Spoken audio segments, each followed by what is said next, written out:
Hello chess friends and welcome to Jozarov chess channel and welcome to a new chess opening theory video. So in this video we're going to cover the center game. The center game is an opening where white opens with the move e4, black's response is e5, and then white immediately plays aggressively with the move d4. And in this video we're going to cover tricks and tips and also dirty opening traps for white in the center game. Also we'll cover a little bit of theory of the Danish Gambit. Also we'll see the common responses by black, maybe also here the center game declined and similar stuff. We'll see also some similar ideas like in the Scotch Gambit, because you can get different positions, different openings out of the center game. So in this video we're going to cover the center game, as I mentioned, from white's perspective, and then in the next video we're going to also cover some tricks and tips and also opening traps from black's perspective in the center game. So let's dive now into the study. After move d4 here that white is playing, I've seen many times, of course, here the move e takes d4, simply accepting now white's move. Now we play queen to d4, and now black can play many times the move queen to f6. So it's, I think, a common idea in chess that you're trying to simplify the game by trading off the queens, going of course into an endgame stage. But now white can go into this method with queen to e3. Black can play now maybe already a tiny little inaccuracy, knight to h6, because now the bishop is not covering the square, so black is not challenged here with bishop takes h6. Still, of course, also the queen is protecting, and now white counterplays with knight to c3, and now the tricky pawn part starts. If, for instance, black continues with knight to g4, we don't retreat with the queen, we play now tricky knight to d5, an amazing counter attack. If, of course, for instance, knight to e3 happens, then we can pick up the queen. This move knight takes f6 comes with the check, and then after g takes f6, bishop to e3, white should be much better here because of the healthier pawn structure. Black has already messed up this pawn structure. White is also better in activity, and I think this should be a comfortable game for white. But after move knight to d5, what black could make as a mistake is now the move queen to c6.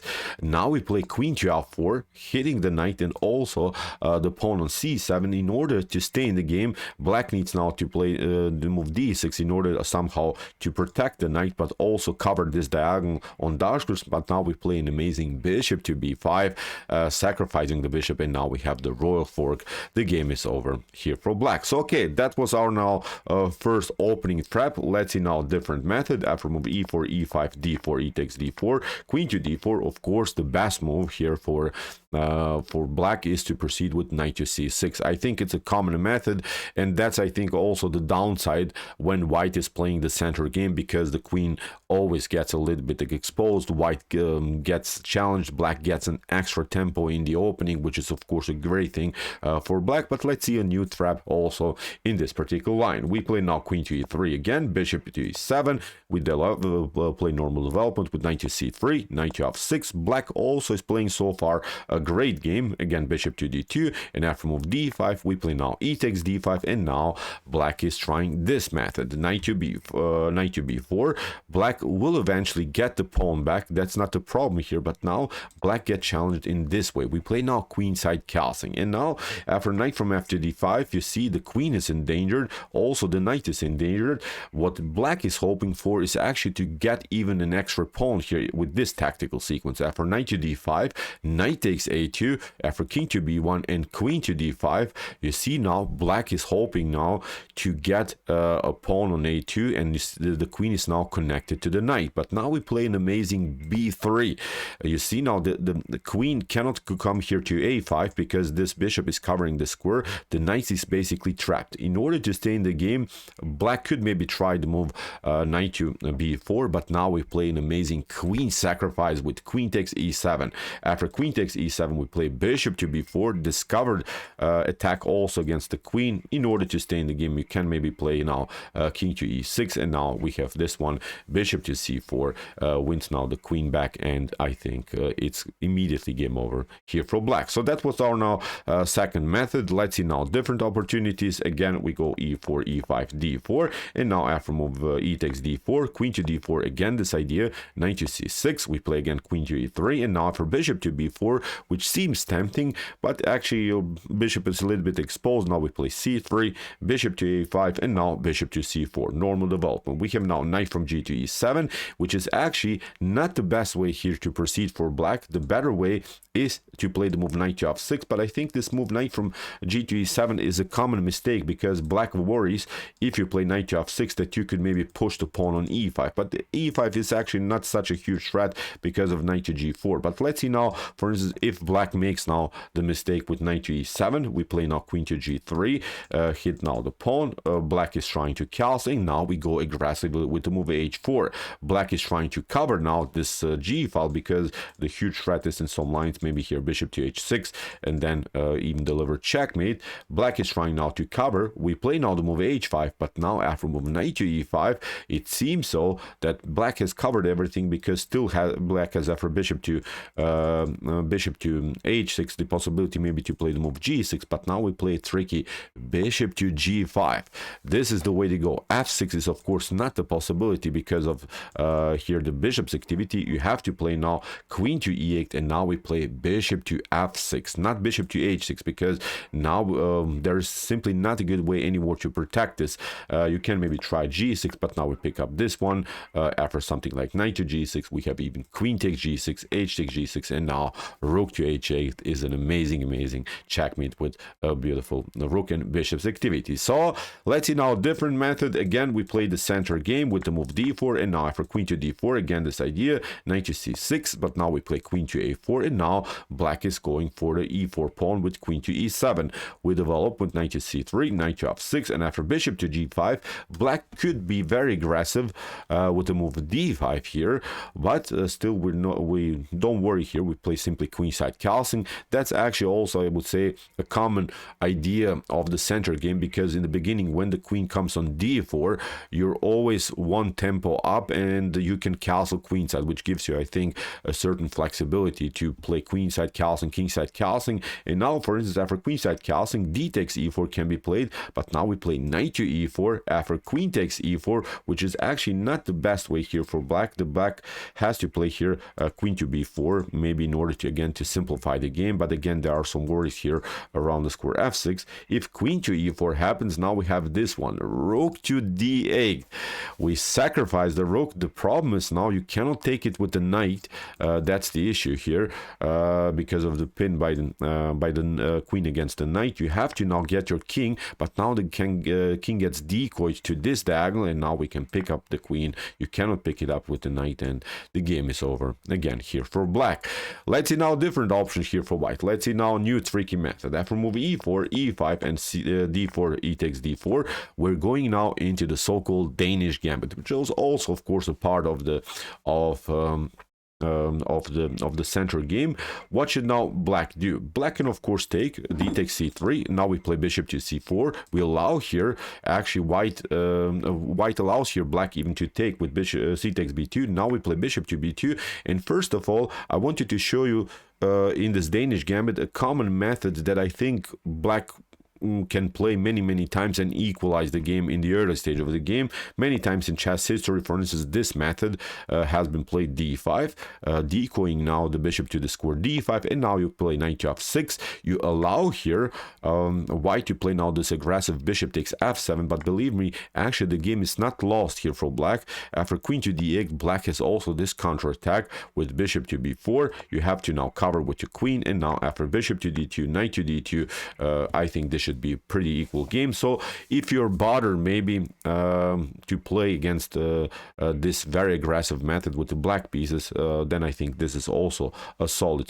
position for you. These are opposite color bishops, so many times these types of positions lead into a draw. I wanted to show you this method just in order to show you how black could easily get a drawish position. But believe me or not, in chess history, when I see now the database, black never won even in this particular line the game. So I see only one winning game and also one drawish game in the database in this aggressive line. So let's see now what black can make as a mistake in the Danish Gambit when of course white is playing this aggressive c3 move. Again, we have the center game, e takes d4, c3, Danish Gambit. We have now d takes c3, and now again bishop to c4, c takes b2, the position that we have seen previously, and after bishop to b2, as we mentioned, d5 should be here a good move. d7. Also knight to f6 is maybe even the best way to proceed here, simply getting here the knight out. Now after move d6, white continues with knight to f3, and black continues with bishop to g4,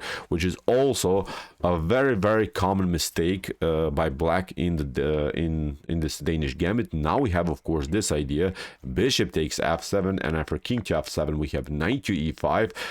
You see this attack comes now. You cannot take. There are some tensions on the d file. Always, when the d file is cleared, then there is always the problem between the queens on the d file. After knight to e5, you have to now step back, and now we play knight to g4. You can, of course, play knight to f6, and in one game that I found also in the database, it's a game played by Bernhold against Kreuzzaler. We have here knight to f6 was played, g takes f6. I just want to show you the whole game, although obviously here white is much better here in this game. King to e7 has been played, but now bishop to f6, and now after queen to h4, black immediately resigned. But the issue is that you cannot play bishop to g4 in the Danish Gambit because because of this tensions on the d file. Let's repeat again: bishop to f7, king to f7, and now knight to e5. This is the tactic. The queen is in danger. Black has to step back, and now you get the piece back. Black can, of course, play different methods, different ideas, but when the king is, of course, naked, when the king cannot castle anymore, this is, of course, a much better position for white. Let's see now new trick. Again, e4 d4, e4 e5 d4. Again, we play the Danish Gambit. D takes c3. Again, this stuff, sacrificing everything here, sacrifice all of the pawns just in order to get a beautiful bishop's activity against black's king. Again, this method d6, knight to f3, knight to f6, and now kingside castling. What black could do again as a mistake is knight from b to d7. Seems tempting to control further the e5 square, but again, we should not forget about these tensions on the d file that we have talked about. So that's why, because of this overloaded king that's always stuck to the defense of the queen, we have immediately the opportunity to play the move e5, and after something like knight to e5, knight takes e5, d takes e5, we can play now bishop takes f7. Deflect now the king from the defense of the queen. If black doesn't accept this challenge, then we still have this other bishop, bishop to a3. Again, black has to finally step back, pick up the bishop, and now we pick up the queen.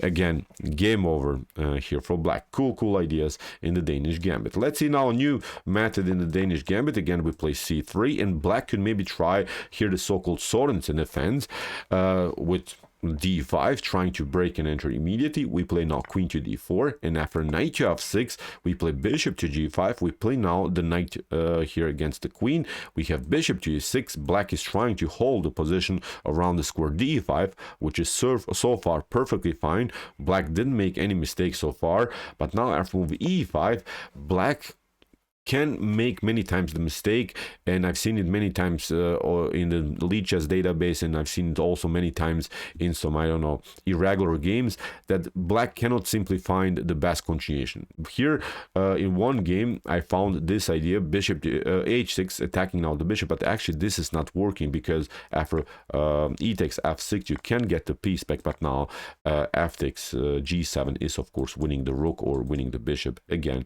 game over here for black. So after move e5, what black actually needs to do is to now to play the move knight to c6. Black can, of course, be challenged in this way with bishop to b5, but now black has this defensive resource, knight to d7, covering finally this diagonal, and now white can maybe grab the queen, but also black can grab the queen after c takes d4 and rook to d8. Black is pretty solid. Black should be even, I think, slightly better in this particular position. So, but okay, as I said, after move e5, h6 is a huge blunder, which is, I think, a nice trick that you should know. The queen is lined up here, and black is losing the game. So let's see now a different method. After e4, e5, d4, and e takes d4, c3. Again, the Danish Gambit. D takes c3. Again, we play this idea where we give up also the pawn on b2, and now black could try maybe this idea, f5. I wanted to also point out that black should not go into this very aggressive lines. Black should be more solid, should first of all regroup. f5 in in any opening, I think for black is so bad. Now you see there is this tactic that white can play, queen to h5, black has to cover, and now we play a tricky queen to e2. Black is trying now to hold this diagonal, and the queen is now of course protecting the knight, but now we can play this one. Here we have e takes f5, comes of course with the discovered attack. Black is trying to cover with queen to e7, but now we play bishop to f6. The issue is now the queen cannot take because of the problems on the e file, and again a game over here for black. After move f5, believe it or not, black can even lose in a faster way. Instead of queen to h5, what you could do is immediately play here bishop to g7, because then black doesn't have any more the pawn to cover. It's, I think, even much more beautiful here. Queen to h5, then king to e7, then we pick up this one. We can even play e5, decoy now the bishop to the square e5, and now we play queen to d5, pick up the bishop with a check, with a tempo, which is, I think, very important. And now we pick up the rook, and again game over here for black. Really tricky stuff. So, but okay, we have to agree f5 in the beginning is a huge mistake here for black. Let's see now a different method: e4, e5, d4, and e takes d4, c3. Again, the Danish Gambit. Again, bishop to c4, c takes b2, and again this idea, this attacking formation by both of these bishops. We have now knight to f6, knight to c3, and now d5. Black is trying, of course, to simplify the game, to somehow lock the position, somehow maybe even trade off more pieces. And we have seen previously in the first analysis of our Danish Gambit that sometimes the move d5 is working. But in this position, it's also perfectly fine. But after knight to d5 and knight to d5, bishop to d5, what black could make as a mistake is here now, after bishop to b4 and king to f1, is a premature castling. Castling should be always considered in the Danish Gambit, because now if you castle too early, there is this problem: the bishop gets attacked, and now there is a checkmate threat on g7. Again, game over here for black. So you see, the Danish Gambit is a dangerous opening, because you have to always worry when to castle, when we should trade off pieces, when to simplify, when to not simplify, when to complicate. Black is really tough time to find the best moves. Although, for instance, in this particular game that I also found in the database, black played a solid defense till the move 8, and then castle in move 9 and got destroyed with this double attack by the queen here against the bishop and also against the g7 square. Let's see now a different method. Again, we have the Danish Gambit with knight to c3, knight to c6, which is also perfectly fine so far for black. We play bishop to c4, and now after knight to f6, knight to f3, what black could make as a mistake seems tempting and seems pretty logical. I think even when you're a beginner, I think many times by chess coaches and chess teachers you have been suggested that you should develop your minor pieces. But in the Danish Gambit, which is really tricky, sometimes normal development is not working, because here white has a stunning tactic after move e5, knight to g4, hitting of course the pawn on f2. We have now this method: bishop takes f7 after king to f7, queen to d5, wins now again the piece back. And here again white should be much better because of this advanced pawn, because of the messed up king position. Black cannot castle anymore. Bishop to g5 is a huge threat.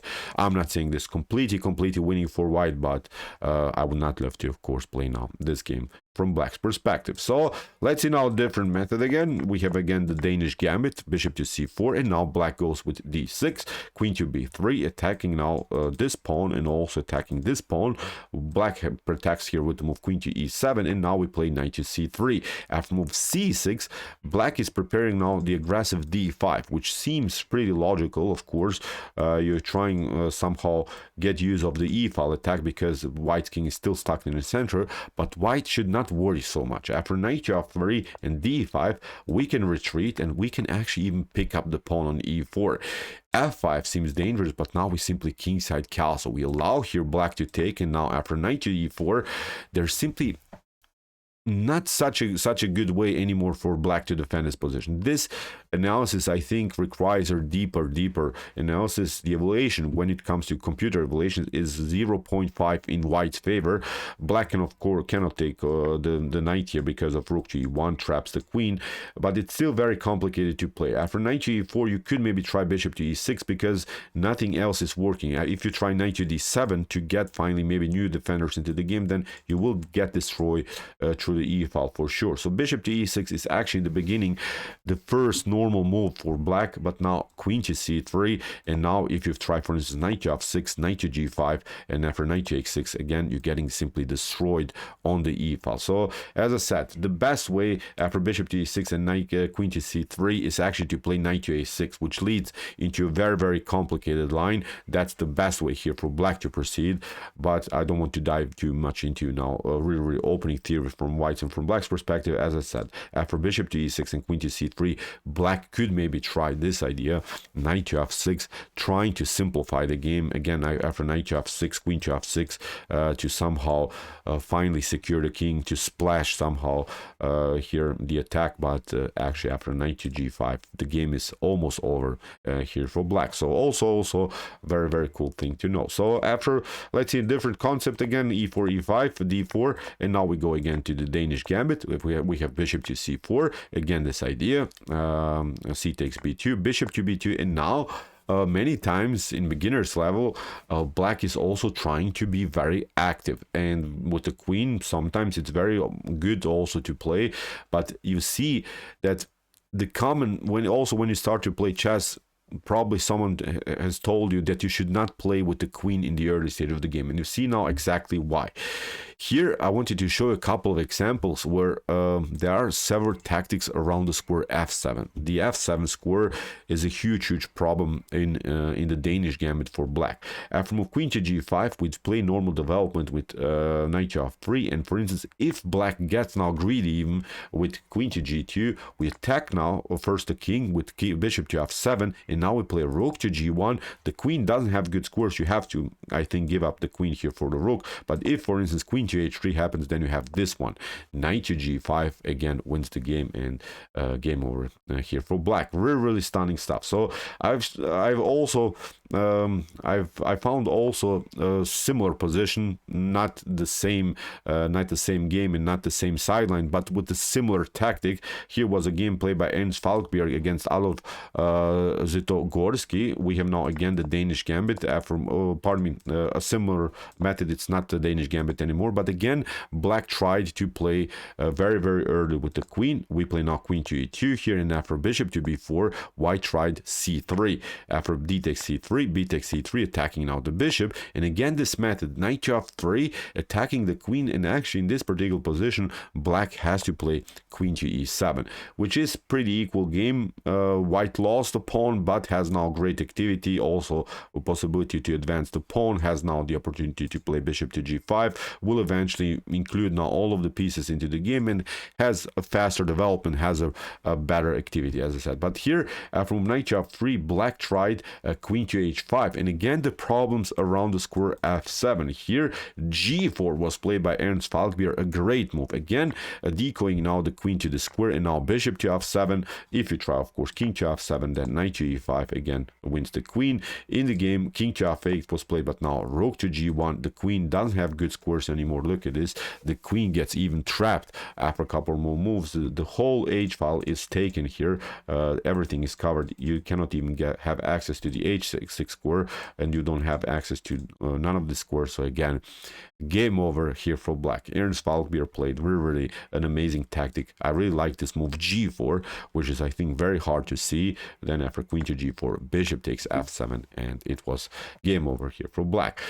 Let's see now a different idea, e4, e5, d4. Again, the Danish Gambit with d takes c3, bishop to c4, knight to f6, knight to f3, and now bishop to c5. Again, this move bishop to c5 that we have seen before is many times not the best option, because after knight to c3, d6, kingside castling, and kingside castling, now white in one game that I found played now the aggressive knight to g5, and again there are these problems on the d file. Here black tried to move h6, which is not a good move.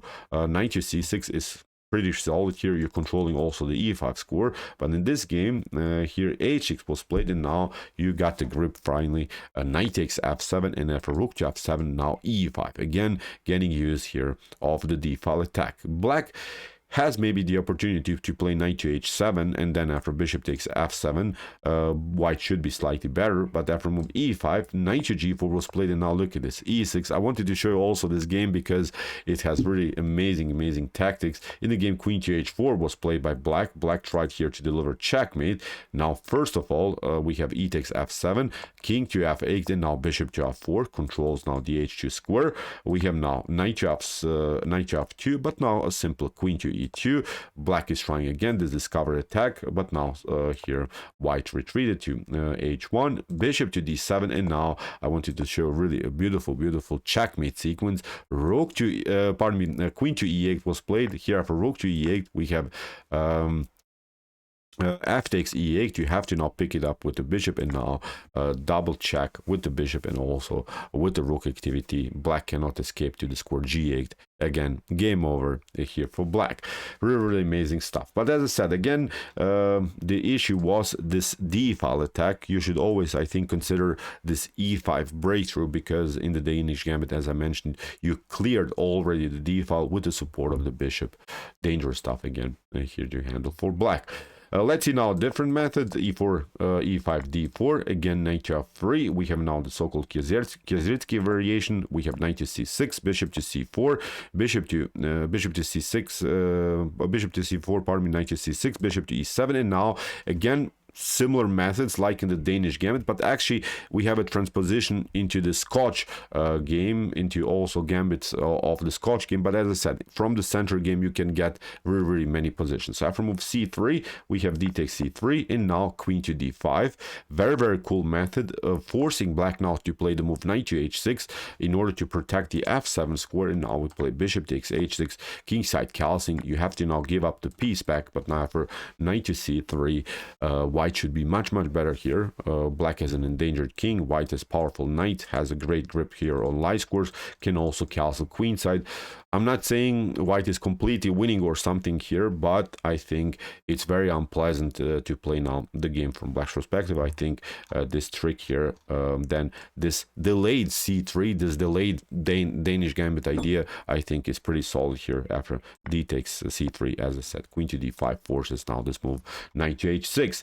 And let's see now our last example of our center game study, e4, e5, d4, e takes d4, knight to f3. We have knight to f6, which is now also transposition into some ideas of the pattern of defense. But now we have the Urusov Gambit with bishop to c4, which is actually a sideline of the bishop's opening, but I think we can agree this also could be also sideline of the center game. After bishop to c4, white is challenged in this way, knight to e4, and now we play queen to d4, and now black could make a huge mistake with knight to d6. Actually, knight to f6 is the best move, although you'll probably get pinned, but knight to d6 is risky, because after kingside calcing in one game that I found in the database, black tried knight to c6, but now we attack the king, and after knight to e7, white simply retreats, and black is simply cramped. You cannot develop here the bishop on dark squares because your rook is hanging. In the game, b6 was played, trying of course to get the bishop into the game somehow, but now white has this amazing attack, knight to g5, threatening some dangerous stuff around the square f7. Again, the f7 square is a weak square in many positions of the center game for black. Black tried here to move h6, but now a stunning queen takes d6. If you pick of course up the queen, then you get checkmated. In the game here, h takes g5 was played, and now queen to d5. Again, game over here for black. Rook is hanging, checkmate threat is here. You cannot pick up the queen because of the rook's activity. So okay, these were some tricks and tips and examples of really nice traps in the center game for white. I hope there's something for you. Of course, these are not really the common openings that you see, because this is playable maybe in a beginner's level, but I think we have seen also cool ideas in an intermediate level. I think this is very, very interesting. We'll try now to do more of this opening traps in some different openings, but we have started now with the center game, and I hope that you enjoyed this analysis. And okay, if you want to see some other opening traps that we have already covered here on my YouTube chess channel, here's the link of our playlist. And if you like this content, hit the subscribe button. See you soon with some more videos, and what do we say in the end? Chess is the best, of course.